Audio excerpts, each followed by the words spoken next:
komishanka doorashooyinka Somaliland ayaa kulan la qaatay ergeyga gaarka ee qaramada midoobay oo qaabilsan Soomaaliya kaasoo ay ka wada hadleen arrimaha qabsoomida doorashooyinka Somaliland ee golayaasha deegaanka iyo wakiilada. Komishanka doorashooyinka ayaa ugu horeyn ergeygan uga warbixiyay halka ay marayso diyaar garowga doorashada iyagoo tilmaamay in hadda ay ku guda jiraan hawlaha gaarka ee doorashada isla markaana ay ka soo gudbeen wajigii koowaad ee diiwaangelinta codbixiyayaasha haatan ay wadaan bilowga qaybinta kaadhadhka codbixiyayaasha. James Swan oo isaguna ka hadlay kulankaasi ayaa ugu horeyn soo dhaweeyay tallaabooyinka hore loo qaaday qabsoomida doorashada isagoo tilmaamay inuu soo dhaweynayo in go'aanka golaha gurtida ay ku cayimeen dhamaadka muddo xileedka golaha wakiilada ay hore ugu sameeyeen muddo kordhinta. James ayaa sidoo kalena sheegay in dhammaan sansaanta diyaar garowga doorashada ay wadaan guddiga doorashadu ay ilaa hadda si fiican u socoto haatan ay guddidu dhameeyeen hawsha diiwaangelinta codbixiyayaasha isagoo tilmaamay in komishanka doorashooyinka ay ka rajeynayaan in hawsha fududeynta qabashada doorashada ay dhammaan doonaan isla markaana doorashada ku qaban doonaan dhamaadka bisha May ee sanadkani. Warda Aamin,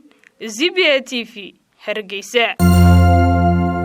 hadal oo ku hadal bishii oo dhan $7 oo kaliya ku darso fariin kasta oo aad dirtaana waa ku bilaash isticmaal shabakada ugu ballaaran geyga Somaliland.